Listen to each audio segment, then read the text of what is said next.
جون من تویی بری میمیرم دیگه نیستم که بخوای برگردی تو که میدونی خرابه حالم چرا حالمو خراب در کردی من شبا بی تو ندارم خوابی تو شبا کنار کی میخوابی تن من بوی تو رو داشت اما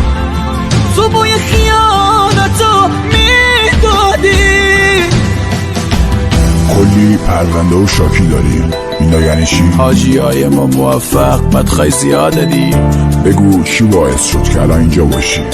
فلا نسبت رفاقت و گرده یه برلاشی این لرزش دست تو استرس طبیعی نیست ساعت شیوش مخاطرات داره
آسمون بگو رنگ آبی